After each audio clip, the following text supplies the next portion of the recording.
How's it going, guys? ThunderBuddy01 here. Do you want to provide extra support to the ThunderBuddy01 Media Network? Do you have extra cash lying around? Become an official ThunderBuddy superfan today. For just $2.99 a month, you'll get access to members-only perks, such as shoutouts, exclusive badges and emojis, priority replies to your comments, and when ThunderBuddy01 himself feels like it, early access to new videos. Do not delay, join now. You can use the link in the top of the description, or the blue join button. And as always, strike them likes, flood that subscribe button, and twist that notification bell.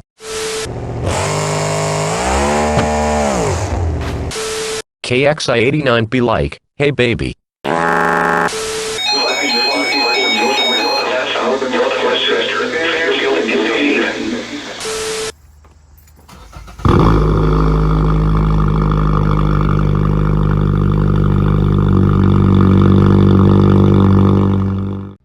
How's it going, guys? ThunderBuddy01 here, and I'm going to be doing a little bit of a different video. Have you guys wanted to start an IP radio station but have no clue on how to start one? This video is probably going to be talking about that, and by probably I mean it most definitely is. But first, before I go into any detail on how to start one, we should probably discuss what it is. IP radio stations are essentially radio stations that broadcast music, news, or otherwise listener-oriented content over the internet. In the emergency alert system community, EAS enthusiasts make these in order to simulate a radio station that plays music while also relaying EAS messages for either a specific area or the entire United States as a whole through iPod's Common Alert Protocol.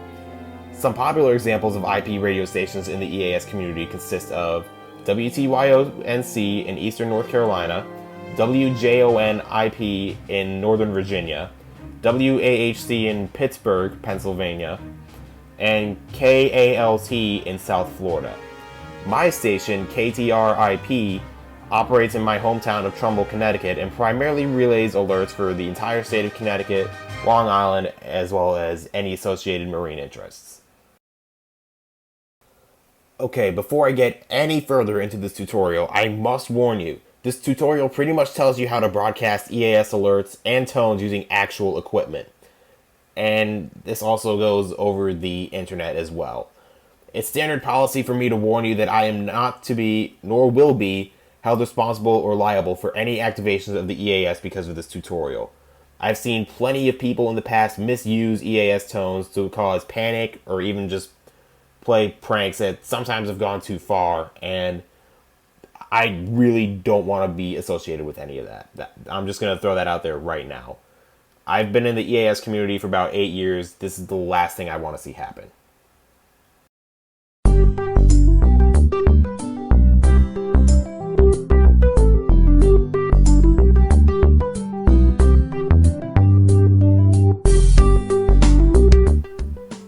So what do you need to actually make an IP radio station? The short answer, a lot. And that's not just including software and hardware. This requires a lot of patience too, because you will run into issues from now and then. That was a weird way to say it, but moving on. There's a list of prerequisites needed to make an IP radio station, especially if your main goal is to relay EAS alerts. Now, I should mention that this isn't going to go super in-depth with regards to music programming simply because, I'll be honest, not even I know how to set that up. I just know how to set up the basics, but also not only to avoid the risk of copyright, but also just aiming for simplicity here. As far as software goes, luckily the software required is free. Most IP radio station operators recommend broadcast using this tool, also known as BUT, which is a universal application that uses your computer's internal hardware to broadcast over the internet. There are other tools out there that you can use, but this program is what most people recommend, and it's what I've pretty much used for the past 2 to 3 years. You'll also need a streaming host so you can actually run your stream. Luckily, there are some people in the EAS community that will be willing to help you out with this, because setting up a streaming server is not exactly the easiest thing to do. For this part, I would highly recommend reaching out to people in the Emergency Alert Society Discord server or the Global Weather and EAS Society. Now, let's say if you need to make a change on your stream, but you're not physically at your setup to do it. This is where the program TeamViewer comes in. You may have actually heard of this name from prior technology-related videos. So this is basically a remote desktop application that you can install on your computers for free. This way, if your stream disconnects, if you need to operate your ENDEC and you're not at home, or if you find out that your stream is running on the wrong mount point, you can make any changes necessary to the stream from another computer or even your phone without having to wait to actually get back to your main setup. This is especially useful when you're on vacation and you have zero access to your stuff at home. And this is also useful if you need to send any alerts for automation purposes. Really, TeamViewer is a lifesaver with regards to remote desktop. Now, this also ties into TeamViewer, but you'll also need your ENDEC software. Now, this is where things can kind of go in different directions, because everyone's going to have a different ENDEC. Now, let's say if you have a Sage digital ENDEC, also known as a blue box, or one of Digital Alert Systems ENDECs, also known as the DASDECs. Those two types of units have web interfaces, so you can forward and initiate alerts through there if and when needed. Now, let's say if you have a trilithic ENDEC that you're using on the side, and I'm referring to stuff like the EasyCast, the Easy IPTV, or the Easy Plus. I use my EasyCast, for example, for monitoring local FM stations in Southern Connecticut and Long Island. Now, there is software for those ENDECs, but they're a little bit harder to find. Fortunately, I've linked the installers for those applications in the description box below. And this goes for pretty much anything I mentioned. If I'm saying if there's a requirement for something like a cable or software or anything that I'd personally recommend, those are going to be linked down below. And let's say if you have a Sage gray box, there is remote software that utilizes the ENDEC COM ports, but unfortunately I am not authorized to give out the link for that at this time. If I do happen to get permission at some point in the future, I will be dropping that link in the description or in the pinned comments, whichever you guys happen to look at more. And unfortunately, the TFT EAS 911s, also known as the pretty much basic starter model for ENDECs and IP radio stations, those unfortunately those can only be changed or operated strictly from the front panel. There's no software out there. And if there is, it probably doesn't work, or I just don't know about it. And this last part is optional, but if you plan on logging alerts to your computer and having them upload to a Discord server, you'll need to install the latest version of Python 3. There are members in the EAS community that have made loggers, so I'd recommend reaching out to them. As far as hardware goes, however, this is where your wallet's pretty much going to scream bloody murder, because this is where all the money gets sent into, because ENDECs and computers are not cheap. But if you have some extra cash lying around, or if you have some spares, that can definitely help you. The first thing you'll need is a computer, preferably one running Windows 8 or later. You can run Windows 7, but that's more of an operating system that's being slowly phased out by a lot of developers. And eventually, Windows 7 is going to become the next Windows XP, where pretty much nothing is in support of it anymore, except for maybe one or two applications that are probably irrelevant for its purpose. You can also use a Mac to stream as well, but there's a lot more hardware involved, and some software like serial cable logging, and that's just not compatible with macOS because of the way Apple designed it. The computer should at least have the following: an RJ45, or also known as an Ethernet plug. This is basically that little funny square plug with a little lip up top. That basically plugs into the back of your computer or the side of it, wherever it's located, and it gets plugged into your internet router or an internet switch. This is so you can maintain a stable connection while streaming. The computer should also have dedicated headphone and microphone ports.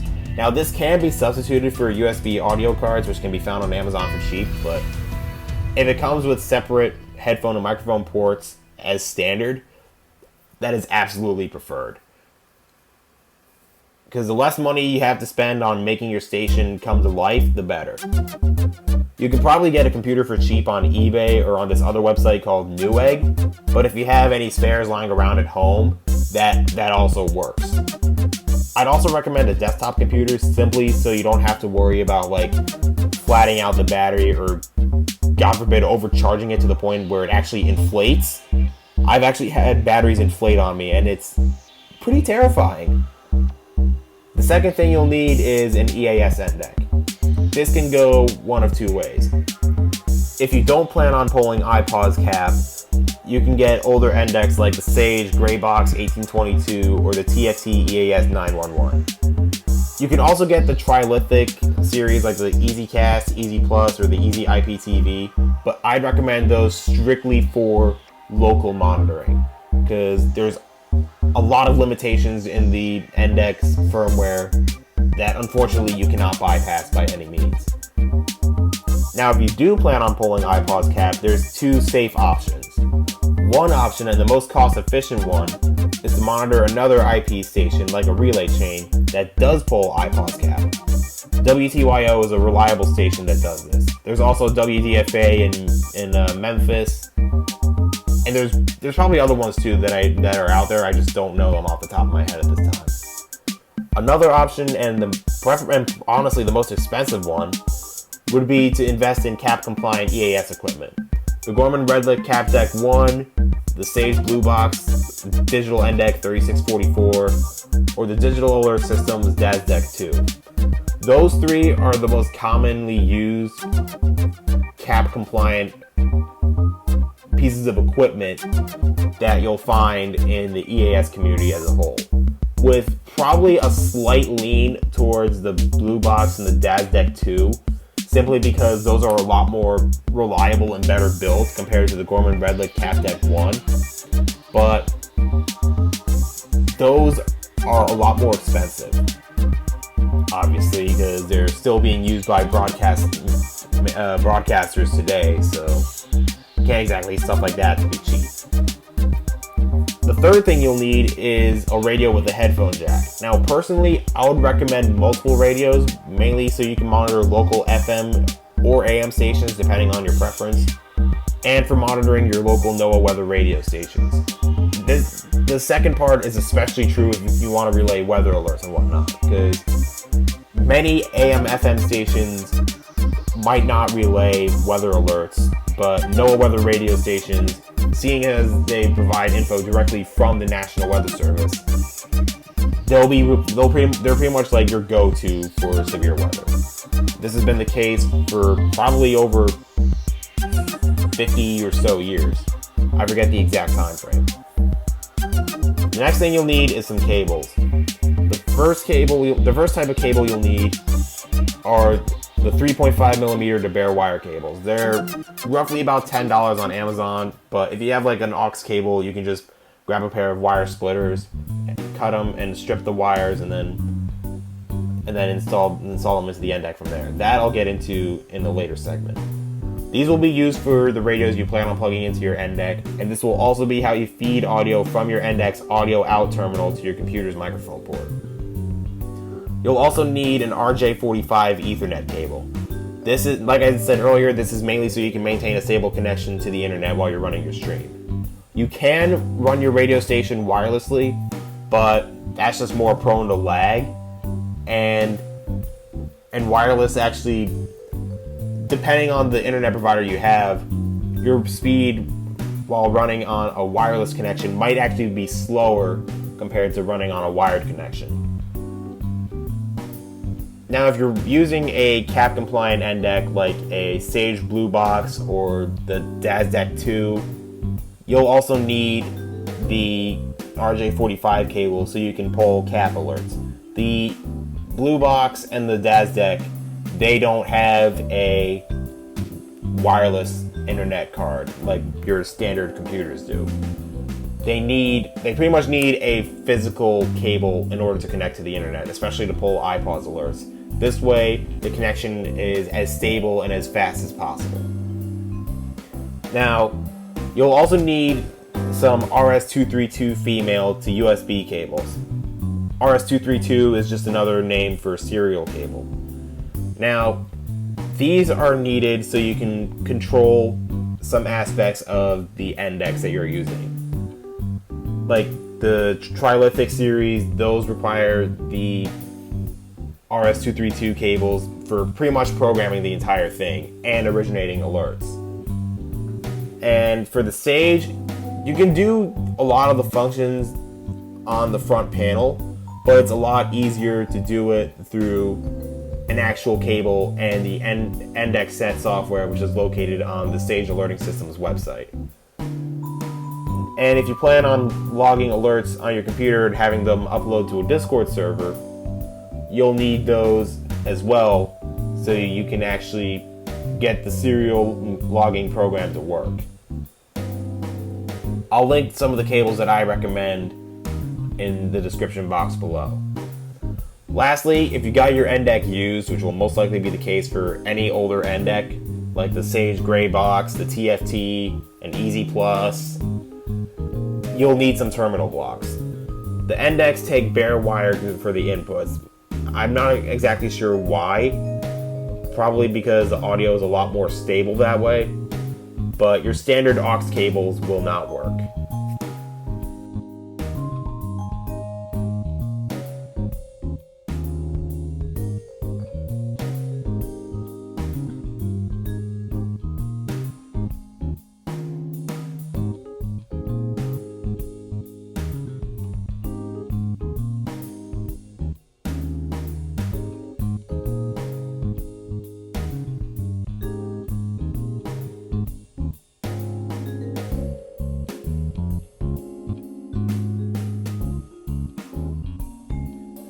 Okay, so now I'm going to get into how to actually set up all your cables once they're all received in the mail and everything. So, first and foremost, oh, by the way, this is optional. I personally just got a microphone because it makes my ENDEC setup look more complete.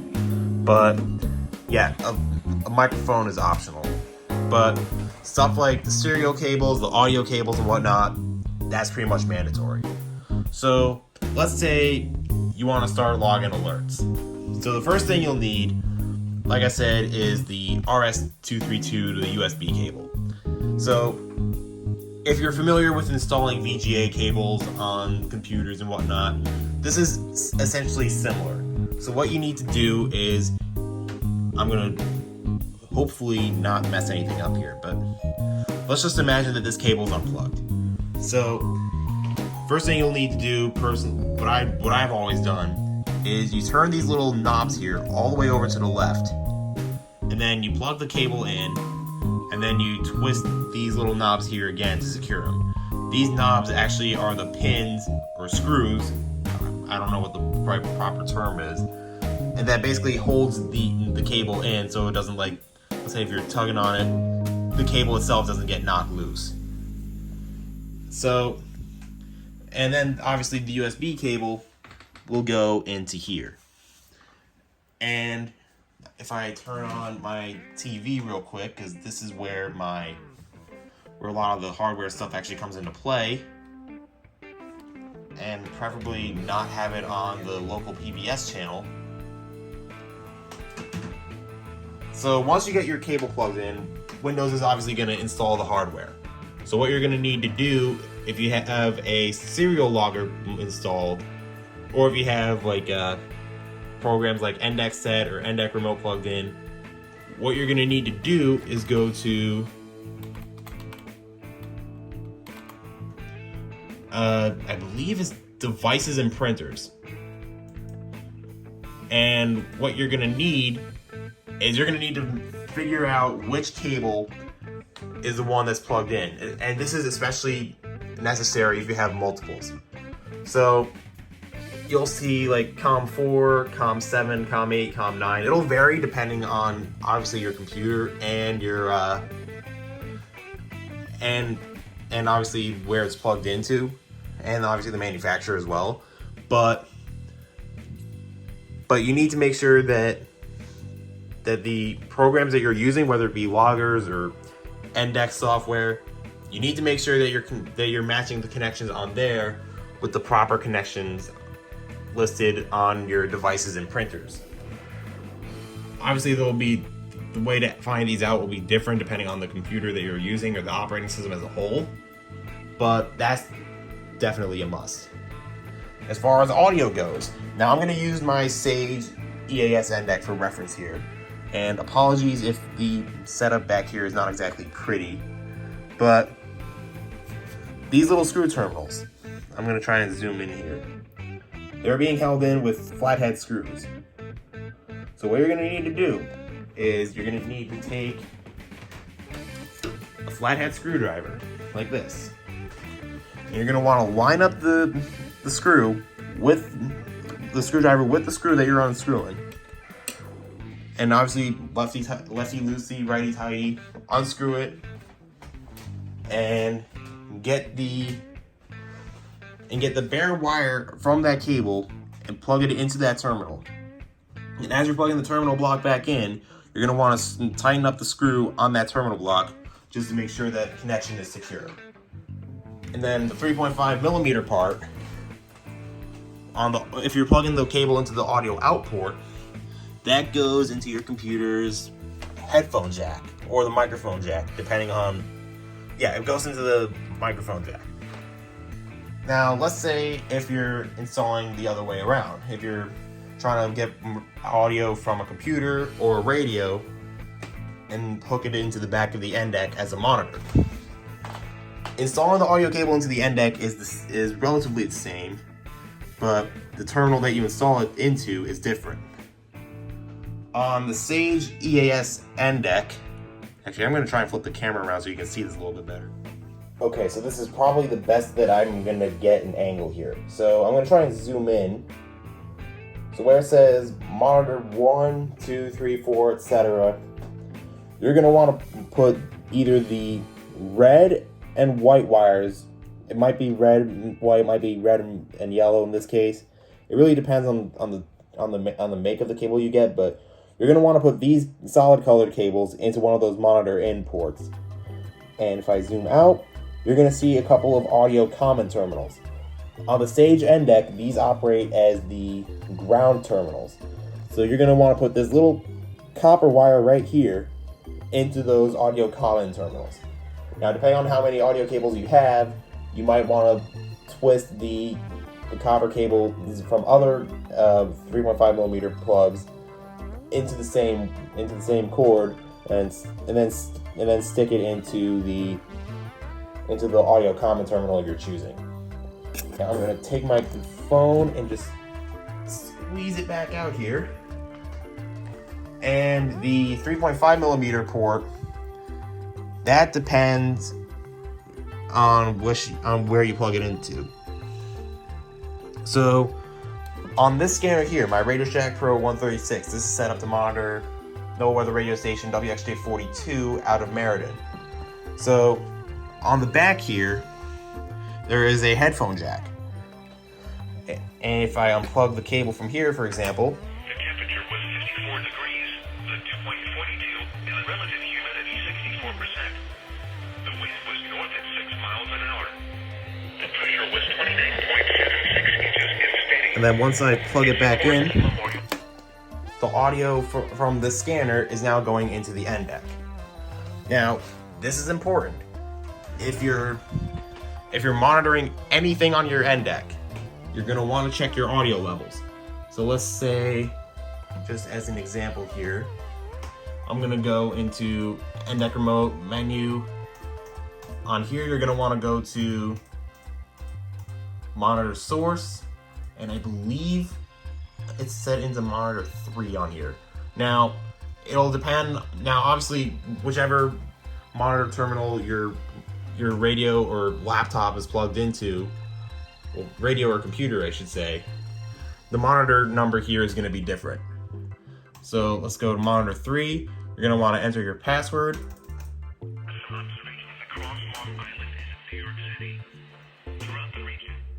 Now, right now, this is where the volume knob is at. As you can hear on here, it's not exactly audible. But if I turn the volume up,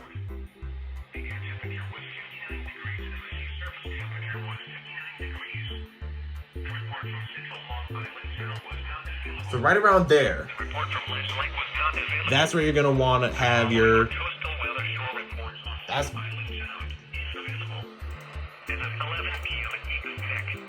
Now, that's ideally where you'd want to have your volume knob on your radio, roughly halfway, but a little bit underneath. Simply because the audio won't be too loud where it's damaging the speaker, but it'll be loud enough for people to actually hear the audio coming from there, and loud enough for the ENDEC to hear and decode any same headers that go through. Then again, I probably shouldn't have used WXJ42 as a good example, so I'm gonna head into here. I'm gonna do monitor 1, which has my Unitem BC345 CRS monitoring WXM80.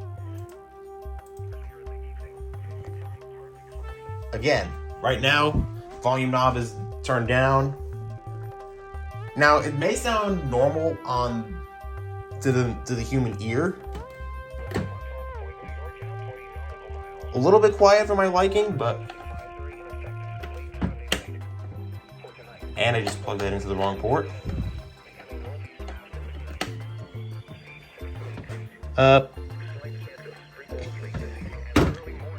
This is embarrassing. There we go. Now you might have heard that pop coming from here. That's the ENDEC picking up the audio source. Now again, you're going to want to turn up the volume or turn down the volume on the radio you're using to where the ENDEC will actually hear it properly. For Monday, northwest winds 15 to 20 knots with gusts up to 25 knots. 4 to 6. The marine forecast for Long Island Sound from New Haven and Port Jefferson east to the mouth of the Connecticut River. All right. Oh, I should probably go over how to set it up for logging alerts. So, what you're gonna want to do here. So you're gonna want to go to in the Sage's menu. You're gonna want to go to. That is not where it is. That's not where it's at. You're gonna want to go to Devices, and then let's do as an example COM2. Actually, let me do this. So let's say the Sage ENDEC has 6 COM ports. You can see they're all listed here. Lowercase c refers to the computer port on the front panel. 2, 3, 4, 5, and 6 all refer to back here. So if you're logging alerts, what you're going to want to do is you're going to want to make sure that whatever computer port the cable's plugged into, you're going to want to make sure that it's set to newsfeed. It'll show up as news on here simply because it's not large enough to fit all the characters on one line without the others in the other column.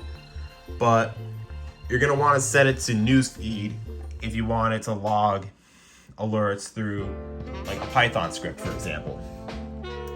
Now in my case, so computer 2 is set to hand sign, which pretty much allows this app to work. And computer 3, as you probably saw on the front panel, was set to ENDEC set, which, as I mentioned in the last segment, it basically allows me to configure the ENDEC settings from there without having to access the front panel. Let's close out of that. So, key takeaways. RS-232 cable gets plugged in here onto the ENDEC. USB cable gets plugged into the computer on its USB ports. If you're logging alerts, the COM port must be set to newsfeed. If you have ENDEC remote like I do here, you're going to want to set it to hand sign.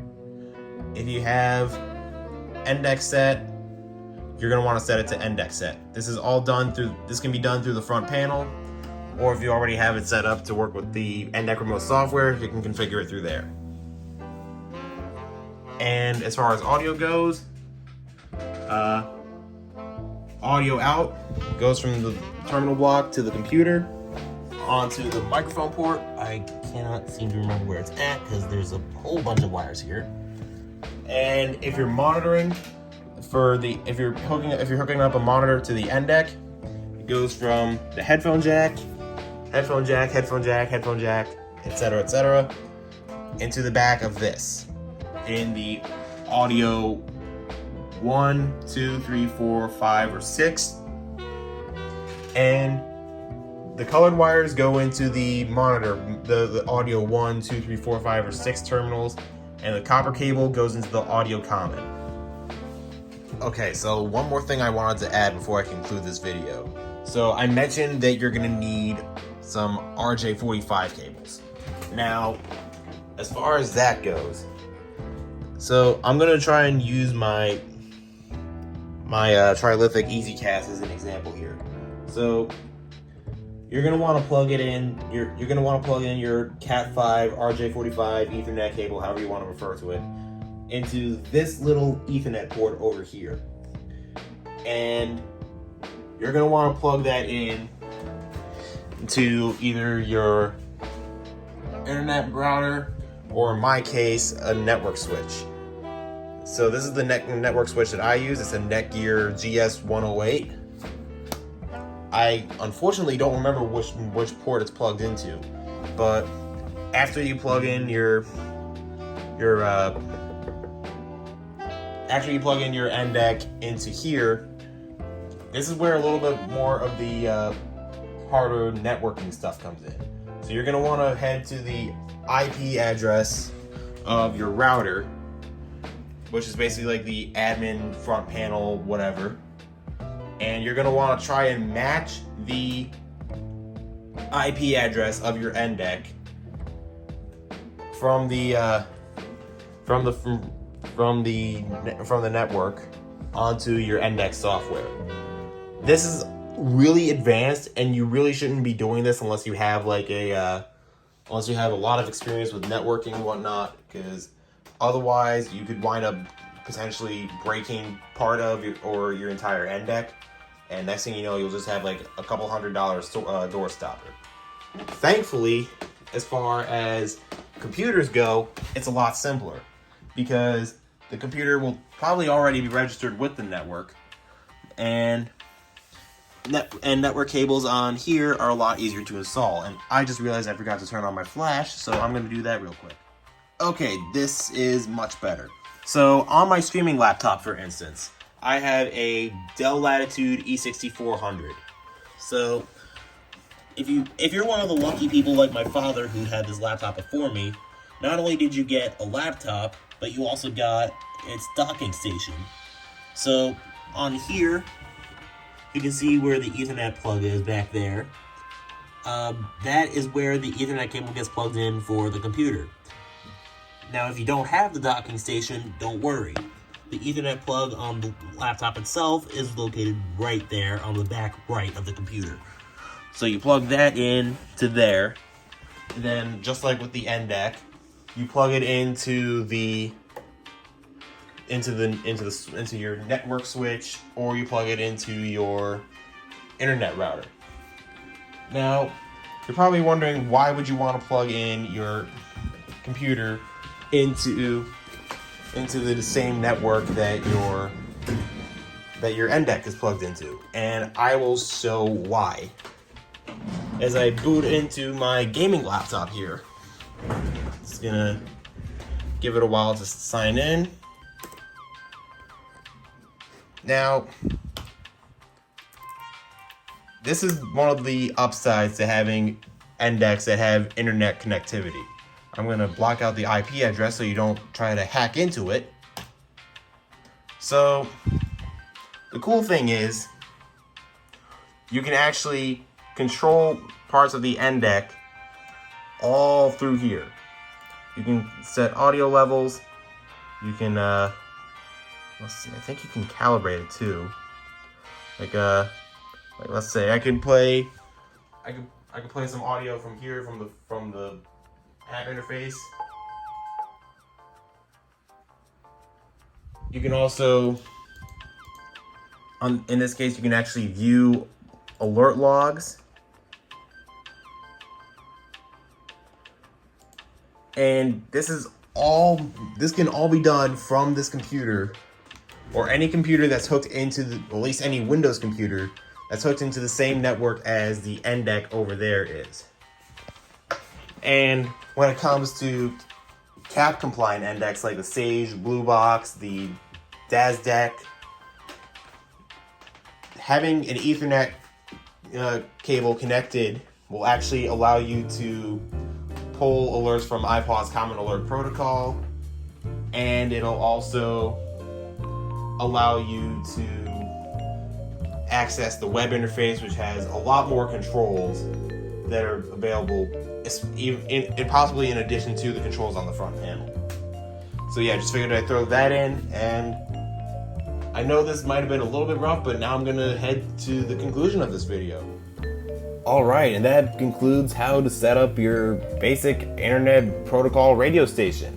So there's some stuff that I didn't exactly mention all in depth, like getting the stream address and the mount point for the station that you're actually going to be streaming.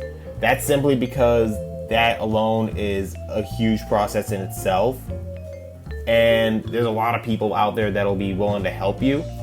So I figured that part I can leave to you guys, but if needed, I will absolutely provide help in the comments section below.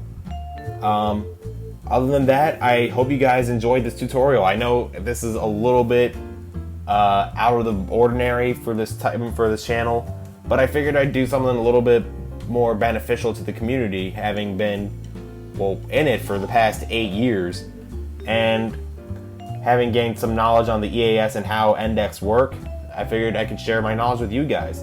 If you guys have any questions, comments, or concerns about this, definitely reach out in the comments below. Or if you have me on Discord, I'm ThunderBuddy01. You can also reach out to me on Twitter, Facebook.